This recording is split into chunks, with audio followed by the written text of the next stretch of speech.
warahmatullahi wabarakatuh. Kembali lagi bersama saya Putri Nirwana. Hari ini saya akan membahas tentang mata kuliah Sejarah Sastra, yaitu periode dari 1900 sampai dengan 1933. Baik, tanpa berlama-lama langsung aja kita ke materi yang pertama.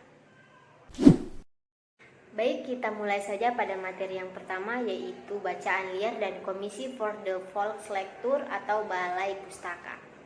Istilah bacaan liar sendiri pertama kali diucapkan oleh Rinckes pada tahun 1914 untuk tulisan kaum pergerakan, baik berupa novel, roman, puisi, artikel maupun buku pemikiran.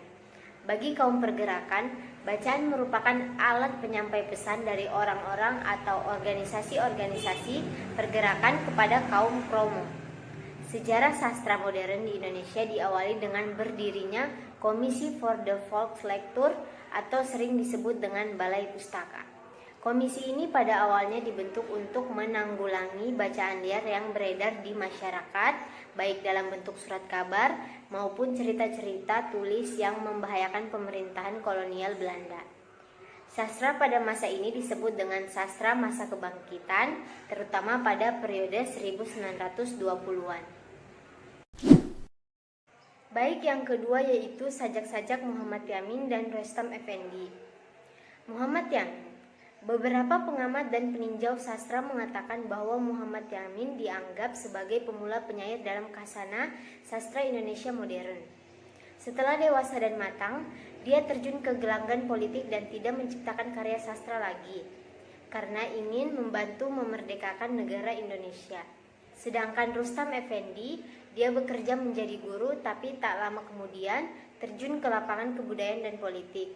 Setelah adanya suatu peristiwa pada tahun 1926 sampai 1927, yaitu pemberontakan PKI disilungkan gagal akibat ditumpas polisi Belanda dan KNIL.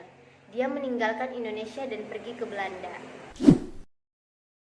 Baik, yang ketiga yaitu Balai Pustaka dan roman-romannya. Roman Azab dan Sengsara Buah Tangan Merah Ari Siregar merupakan kritik tidak langsung kepada berbagai adat dan kebiasaan buruk kuno yang tidak lagi sesuai dengan zaman modern. Persoalan pemilihan jodoh dan campur tangan orang tua dalam pernikahan anaknya terdapat pula dalam roman lain terbitan Balai Pustaka. Misalnya, roman berjudul Karam dalam Gelombang Percintaan pada tahun 1926. Buah Tangan Kejora, Pertemuan pada tahun 1927. Buah Tangan Abbas Soetan Poenjak, Salah Pilih pada tahun 1928. Karangan Nur Sultan Iskandar, Cinta yang Membawa Maut pada tahun 1926, karangan Abdul Ager dan Nursinah Iskandar. Yang menjadi masalah bagi pengarang yang aktif dalam pergerakan kebangsaan, Indis Partij atau tahun beralasan, ialah akibat-akibat lebih jauh dari pertemuan kebudayaan Eropa yang masuk dalam tubuh anak-anak bangsanya melalui pendidikan sekolah kolonial Belanda. Baik, yang keempat yaitu Sanusi Pen pada tahun 1095 sampai dengan 1968. Sanusi Pen yaitu sastrawan Indonesia angkatan Pujangga Baru. Pada tahun 1929 sampai dengan 1930, ia mengunjungi India. Kunjungannya ke India ini sangat mewarnai pandangan kesusastraannya.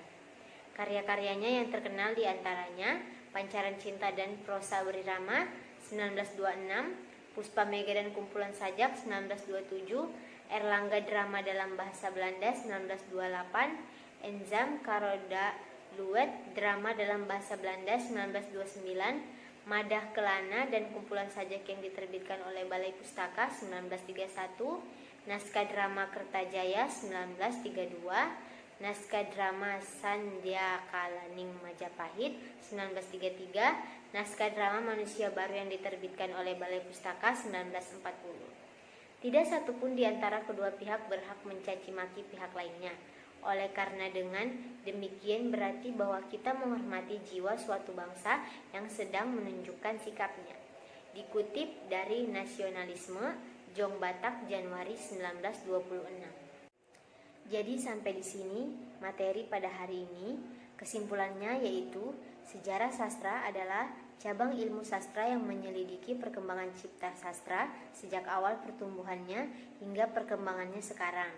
Untuk menyadarkan masyarakat bahwa bangsa Indonesia dijajah mereka, membuat surat-surat kabar agar para priai yang hobi membaca buku atau lainnya dapat menyampaikan kepada masyarakat yang belum dapat membaca dikarenakan oleh pembodohan yang dilakukan oleh Belanda. Sekian dari saya. Bila ada kesalahan kata mohon dimaafkan. Wassalamualaikum warahmatullahi wabarakatuh.